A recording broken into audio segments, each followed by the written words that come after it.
Good evening, and thank you very much for coming to this session. I'm going to talk to you today at Dr. Kalkar's request about the global economy, both short-term and structural perspectives. We will first spend a few minutes on the 2008-2009 economic crisis, which repercussions we are still living, and ask ourselves the questions whether it is unlike any other crisis that we have seen in the last century. And the answer is probably yes. We also have a look at the recovery in the European Union, whether it will ever happen. And then we are looking at the rise of China, India, Brazil, and other G20s, and where the prospects are mixed. And then I will leave you with some questions and conclusions. So this is economic downturns have happened before. What we have seen in 2008, 2009 is not the first one. In 74, 75, the world economy declined by -0.5 and -0.2 in 2 consecutive years. That was the result of the first oil shock. So the economy, the world economy, the capitalist economy as we know it, is not immune and has experienced economic crisis before, from which they have recovered fairly quickly. We also could take an optimistic view when we look at the growth rate of the US in the last 150 years. If you look at this graph, what's remarkable is the constancy of the per capita income growth, which is about 2% over 150 years. There is a decline in 1934, offset by the increase, more accelerated growth after World War II.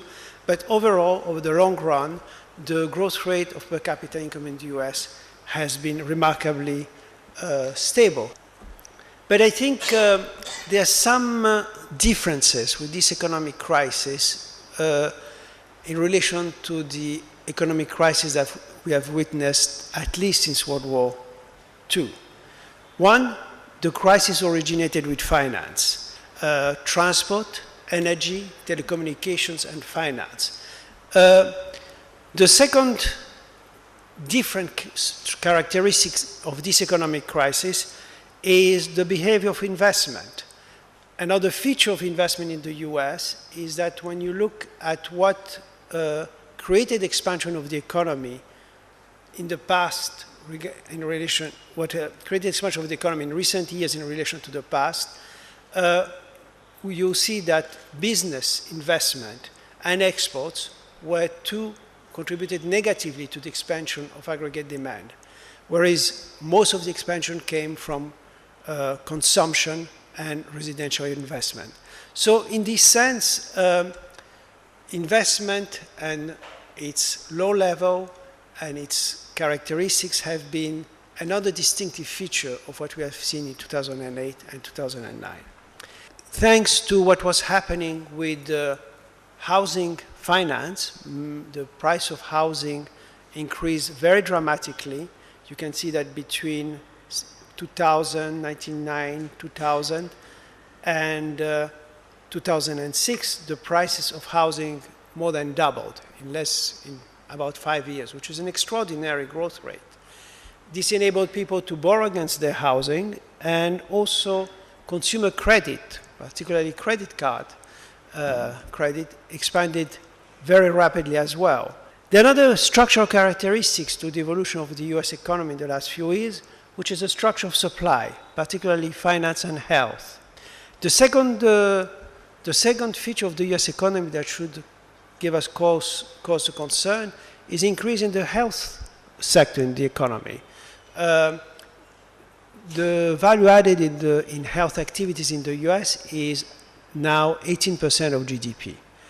So this is another characteristic which one should be very concerned about. If you have 2 sectors of the economy, one which generates 18% of the value added in the economy, and the second generates 9% of the value added in the economy, we're talking about 1/4 of the GDP, which suffer from very serious allocative inefficiency. Last but not least, the fifth structural evolution of the US economy that should be cause of concern is the evolution of the income distribution. You may have read in a newspaper that median income in the US since the 1970s has stagnated. It has declined since the crisis, meaning the median household, American household sees its income decline in relation to what it was 5 years and stagnant in real terms in relation to what it was 40 years ago. It then, after the crisis started to decline, it declined significantly after World War II and continued to decline until the mid-1970s, after which it started to increase very rapidly, especially in the 80s, but also in the second half of the 90s and the years 2000. And this has both economic and social consequences.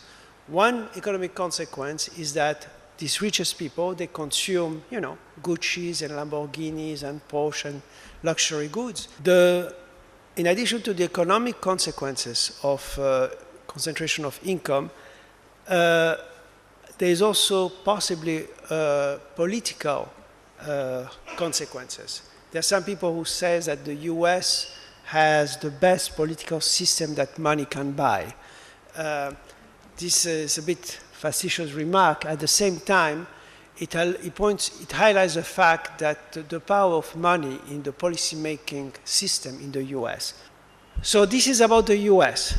Now, in the EU, we have had a very severe crisis in the last 3 years, of which we have not yet emerged.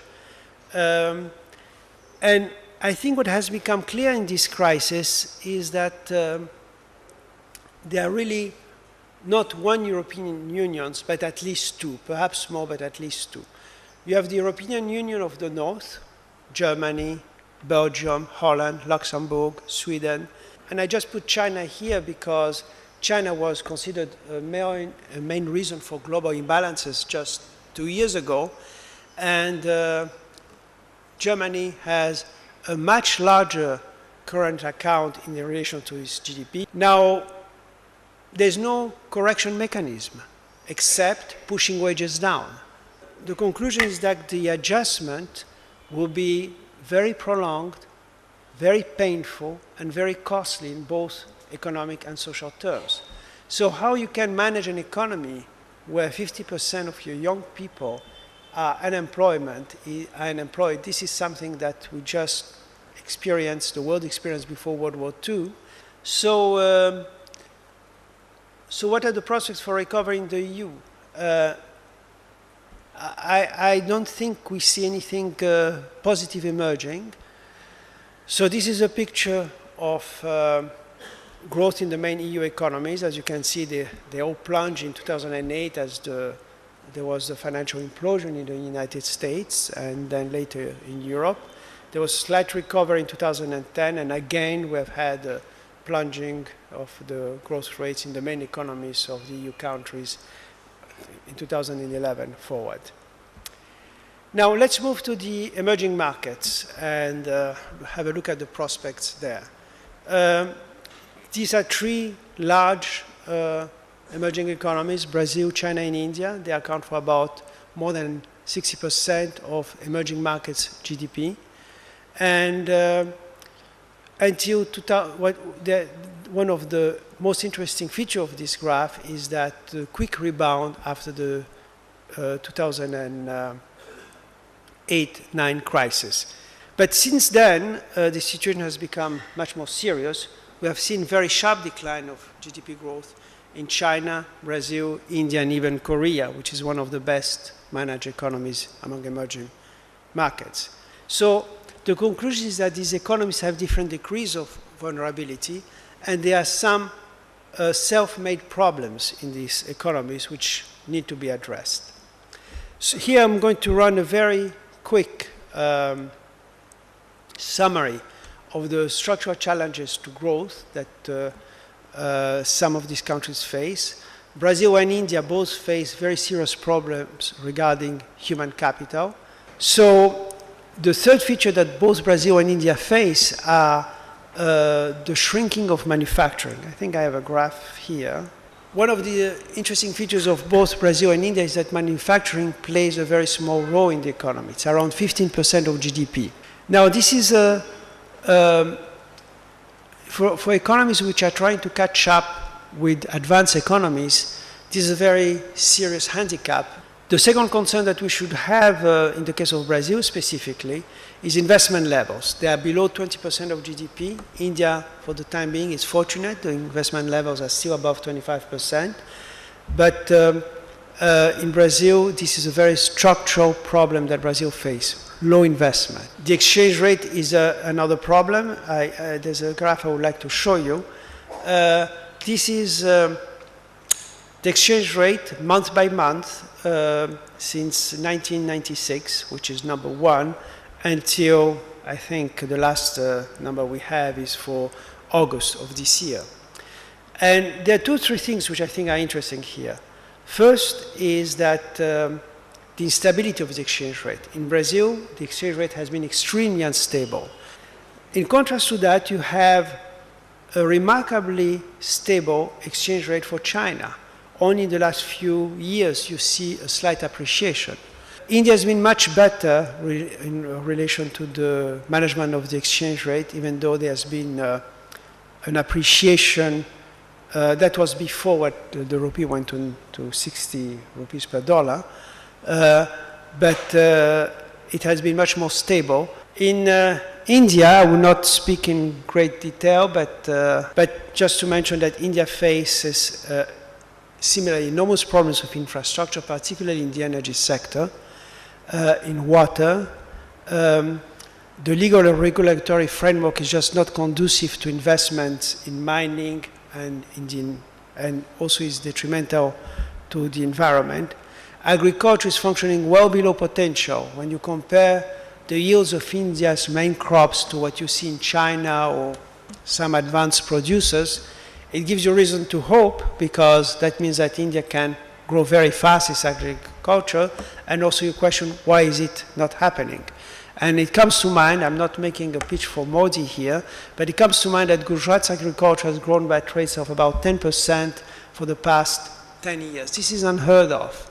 I don't know of any country whose agriculture has grown so fast for so long. Another problem, which I again will not extend myself to, is urbanization. India will double its population in urban areas in the next 20, 30 years, and that means a need for an extraordinary need for investment in all sorts of sanitation, water, public transportation, energy, you name it, not to mention systems, which I don't think India has yet developed. And finally, taxation and spending. There's also, another interesting fact is openness, and this is just to show that India has opened its economy very fast and very significantly. These are tariffs on intermediate goods. Whereas Brazil, in the same period, as you can see here, it has slightly increased its degree of protection. Let's turn to China now. Again, there are very serious structural problems in China. One of the most important ones is that savings are too high. Urbanization, a challenge not as serious as India, because any one of you who has been in Shanghai or Beijing can see how much China has invested in urban infrastructure, but still, China is in the middle of its process of urbanization. Infrastructure, some people think it's too much, that it has been overdimensioned, and there are lots of roads leading to nowhere and bridges leading to nowhere. Maybe. I think if we have to err in infrastructure, better err in having more than what you need than less than what you need, but it is a concern. And rising inequality, both economic and social. The environment is another issue in China. This is just looking at the future. When we look at developed economies and emerging economies, the emerging economies have already reached half of the global economy. So as a group, as a bloc, the emerging economies are as important as the EU and the US and other advanced economies put together, the advanced economies of Asia. So let me leave you with a few questions and conclusions. I think we are facing very serious structural problems in the US, in the European Union. and the emerging economies. Except for China, all these countries have formal democracies. The question is how representative they are and whether they are able to solve the problems that these countries face. The second conclusion that I think is important to keep in mind is that growth cannot be taken by granted. So this is a very quick tour d'horizon of the global economy and emerging economies and the challenges they face. And I think now we are going to move to questions and answers. Thank you very much.